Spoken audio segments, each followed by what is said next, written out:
வந்து புடிக்கொழுக்கிட்ட செய்யறதுக்காக வந்து பார்த்தீங்கன்னா பச்சரிசியை வந்து 1 மணி நேரம் ஊற வச்சு எடுத்து வச்சுருக்கேன் பாருங்கள். தண்ணியெல்லாம் வடிகட்டி வச்சுருக்கேன். இதை வந்து நம்ம ஃபஸ்ட்டு அரைச்சிக்கலாம் ஃப்ரெண்ட்ஸ். அப்புறம் தேவையான தேங்காய் எடுத்து வச்சுருக்கேன்.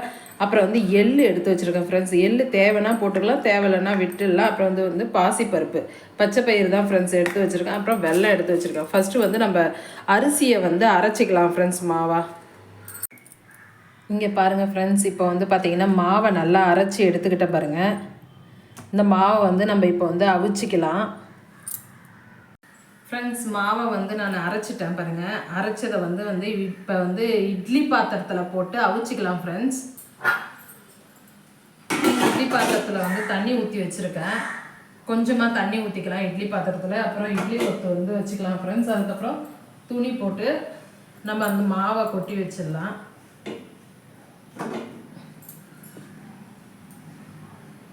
இப்போ இந்த மாவை நம்ம கொட்டி வந்து அவிக்கலாம் ஃப்ரெண்ட்ஸ். ஃபஸ்ட்டு இப்போ மாவை வேக வச்சாச்சு. 10 நிமிஷத்துக்கு வேகட்டும். வெந்ததும் வந்து பார்த்திங்கன்னா புடிக்கொழுக்கட்டை செய்யலாம். அதுக்குள்ளே வந்து நம்ம தேங்காய்லாம் திருவிக்கலாம், வெல்லம்லாம் கட் பண்ணி வச்சுக்கலாம் ஃப்ரெண்ட்ஸ். 10 நிமிஷம் ஆகிடுது. இப்போ வந்து இந்த மாவை வந்து ஒரு பாத்திரத்தில் மாற்றிக்கலாம். இப்போ வானல் வச்சுருக்கோம். வானலில் வந்து பார்த்திங்கன்னா எள்ளை ஃபஸ்ட்டு வறுத்துக்கலாம் ஃப்ரெண்ட்ஸ்.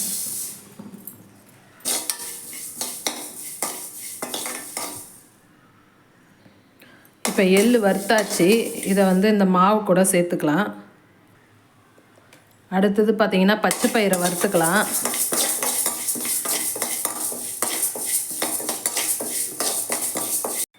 பச்சை பயிரும் வந்து இப்போ இது கூட சேர்த்துக்கலாம்.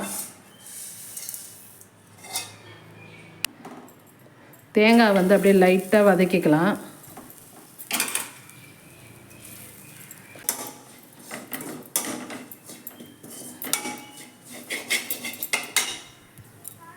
தேங்காய் பாருங்கள் இப்போ வதக்கியாச்சு. எப்படி இருக்குது பாருங்கள், தேங்காய் பலன்னு இருக்குது பாருங்கள். இதை வந்து அப்படியே வந்து அந்த கொழுக்கட்டை மாவு கூட சேர்த்துக்கலாம்.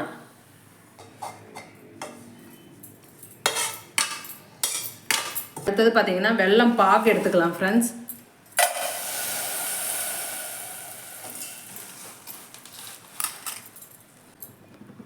கொஞ்சம் தண்ணி ஊற்றிக்கலாம்.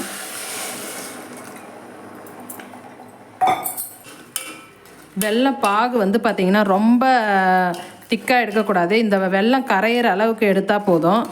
வெல்லம் கரைஞ்சிதுன்னா அப்படியே வந்து கொழுக்கட்டை மாவு கூட அப்படியே வந்து மிக்ஸ் பண்ணிக்கலாம். வெல்லம்லாம் கரையிட்டோம். கரைஞ்சால் பார்த்திங்கன்னா இதில் இருக்கிற மண் எல்லாம் வந்து பார்த்திங்கன்னா அடியில் நின்றுடும்.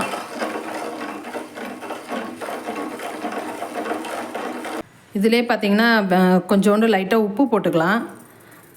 மாவு கூட போடும்போது பார்த்திங்கன்னா அங்கங்கே திட்டாக உப்பு கரிக்கிற மாதிரி இருக்கும். இது கூட போட்டு நம்ம மிக்ஸ் பண்ணிட்டோன்னா அந்த உப்பு தெரியாது. இந்த மாவு கூட வந்து இதெல்லாம் மிக்ஸ் பண்ணிக்கலாம். இது கூடவே பார்த்திங்கன்னா ஏலக்காய் பொடியும் மிக்ஸ் பண்ணிக்கலாம். கொஞ்சமாக ஊற்றி வந்து நம்ம இது கூட அந்த பாகை சேர்த்துக்கலாம் ஃப்ரெண்ட்ஸ். பாருங்கள் வெல்லம்லாம் நல்லா கரைஞ்சி வந்துடுது. இப்போ வந்து இந்த பாகு வந்து நம்ம கொழுக்கட்டை கூட சேர்த்துக்கலாம்.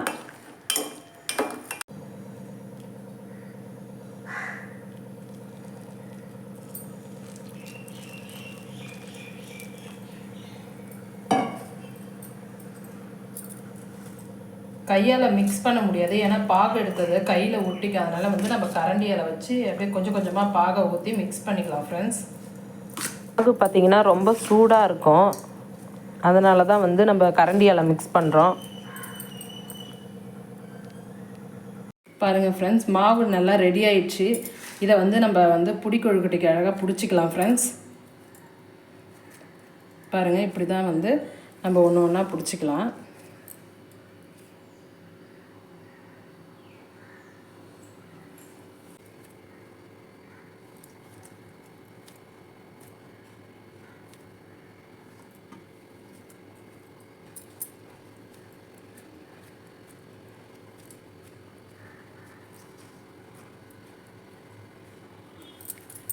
கொழுக்கட்டைலாம் நம்ம பிடிச்சிட்டோம். இப்போ வந்து நம்ம இட்லி பாத்திரத்தில் வச்சுக்கலாம். இட்லி பாத்திரத்தில் வந்து தண்ணி ஊற்றி வச்சுருக்கேன். தண்ணி வந்து கொஞ்சம் கம்மியாக தான் வைக்கணும், அதிகமாக வைக்கக்கூடாது. தேவையான அளவு அவிக்கிறதுக்கு தேவையான அளவு தண்ணி ஊற்றி வச்சுருக்கேன். அப்புறம் பார்த்தீங்கன்னா இட்லி கொத்து வச்சுருக்கேன். இப்போ வந்து இந்த துணியை போட்டுக்கலாம் ஃப்ரெண்ட்ஸ். கொழுக்கட்டையை பார்த்தீங்கன்னா இதை அப்படியே மூடி வச்சு வந்து ஒரு 10-15 நிமிஷம் நம்ம வந்து மூடி வச்சு வேக வச்சுக்கலாம் ஃப்ரெண்ட்ஸ். ஃப்ரெண்ட்ஸ் இப்போ வந்து பார்த்தீங்கன்னா கொழுக்கட்டை வந்து வெந்துருச்சு. ஒரு 10 நிமிஷத்துக்கு மேலே வந்து நம்ம வேக வச்சுருந்தோம். கொழுக்கட்டை நல்லா வெந்துருச்சு. இது எப்படி வெந்திருக்குன்ட்டு நம்ம ஓப்பன் பண்ணி பார்க்கலாம். எப்படி வந்திருக்குன்னு.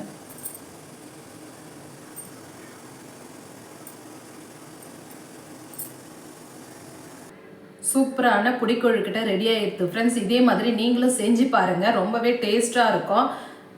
எந்த அளவுக்கு கலர்ஃபுல்லாகவும் சூப்பராகவும் சாஃப்டாகவும் வந்திருக்கு பாருங்கள். சாப்பிட்டு பார்க்கும்போதே ரொம்பவே டேஸ்ட்டாக இருக்கும். சூப்பராக இருக்குது ஃப்ரெண்ட். ரொம்ப சாஃப்டாக இருக்குது. இந்த வீடியோ உங்களுக்கு பிடிச்சிருந்ததுன்னா லைக் பண்ணுங்கள், ஷேர் பண்ணுங்கள். நம்ம சேனலை மறக்காமல் சப்ஸ்கிரைப் பண்ணிடுங்க. தேங்க்யூ.